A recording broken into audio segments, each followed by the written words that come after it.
From WFRV TV Local 5, your local election headquarters, this is Newsmaker Sunday with your host, Tom Zaleski. Good morning. Welcome to Newsmaker Sunday. I'm Tom Zaleski. This week we focus on caregivers, the people who spend countless hours helping those in need. This is National Caregiver Month. There are 578,000 caregivers in the state of Wisconsin, providing 530 million hours of unpaid care. And 80% of that care goes to loved ones, including those with other family members. Now, joining us to talk about these dedicated people, Lisa Pugh from the ARC Wisconsin and Rachel Watkins-Peterson from Respite Care Association of Wisconsin. Thank you both for joining us this morning. Much appreciated. Let me hit you first, Lisa. We just gave some staggering numbers here. There are a lot of people in Wisconsin caring for loved ones, are there not? There sure are, and in Wisconsin what we're finding is we have a pretty significant care gap that's growing. So you have people who need care, people who are giving that care, and then not enough paid people to kind of fill in those gaps. And that's only going to get worse in Wisconsin because as we are aging, we have more people in that kind of aging over 80 years old in that category where people need care and fewer people in the category of being a paid worker potential person. So right now we're figuring out, because families do provide that 80% of all care, how can we better support families? How do we recognize them through things like Family Caregiver Awareness Month? Now, Rachel, we never really consider ourselves as caregivers, but it's bound to happen to us in our lifetime, true? True. One of the barriers that we face when we're working with families and working with the community is oftentimes people who are caregivers don't identify as a caregiver. They think, I'm a mom, I'm a wife, I'm a husband, I'm a child, I'm a niece. So it really is getting the education and awareness out there that there are a tremendous amount of people who are caregivers that don't identify as such. Now, Governor Evers has formed a task force on caregiving to help those who are caring for family or for friends. So how important is that for people who are being asked to give so much of themselves? That task force is going to be extremely important. Governor Evers named the task force back in February. There's 29 members, legislators, policymakers are a part of that, as well as people giving and receiving care.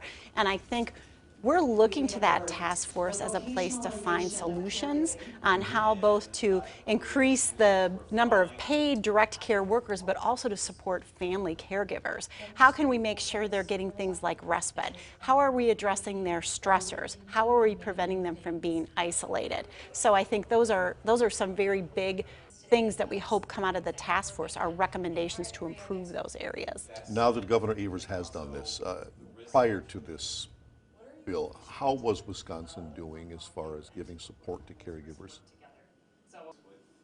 The look on your face says not good. Well, 73% of caregivers say they're under extraordinary stress. And I think there's another great percentage of folks that can't find respite at all. So I think that really points us to, here you have these folks that are providing 80% of the care, but their own needs aren't being met. And when you look at the number of caregivers, about 60% in Wisconsin are still working full-time. So you're trying to hold down a full-time paid job, and then you're at home, or you're maybe leaving work to go take mom or dad to an appointment, or you have to come home and do some medically complex task. Really, this has been going on for some time, but as I mentioned, with that care gap in the number of paid workers available to people, it's just getting worse. That is something a lot of people don't think about, that the caregivers do have full-time jobs. Absolutely. You still have your own life. You still have to make the paycheck and pay the mortgage. And after you come from maybe sometimes a tough day at work, you come home to an even tougher day at home.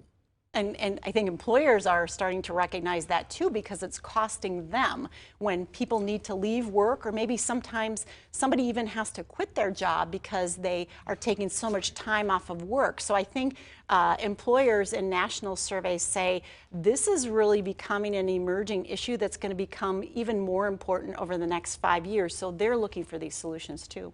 And baby boomers, we are retiring, the baby boomers. That's putting a strain on services. So how does your organization provide help in that way? Respite Care Association of Wisconsin is a statewide nonprofit. Our grant funds are distributed by DHS. We have different programs that support primary unpaid family caregivers. One of the ones that we hold near and dear to our heart is our Caregiver Respite Grant Program.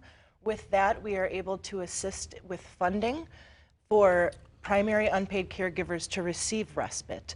We also we have a mini grant that's intended for agencies and organizations specifically to address the caregiver crisis that we unfortunately see all too often. We also have an online training that's free. It's intended for unpaid primary caregivers or those who wish to provide care in a facility or an agency.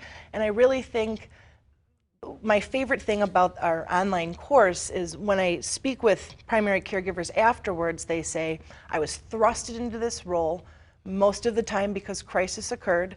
I had no idea about medication management. I did not know about all of the things that come along with caregiving, and the course that they can take really gives them a foundation specifically to give them the confidence that they need to know, I think I know what I'm doing now. I think I have a grasp on some of the really important basics of being a caregiver. Yeah, because until you're faced with it, you really don't know what's ahead because you don't think about it. Everything's wonderful in your family, and then all of a sudden something happens that changes your life drastically. Lisa, some more staggering statistics here. 68% of caregivers are women. And those women, they're in good health. Family income, $75,000 a year. So what's a typical day like for a woman like that?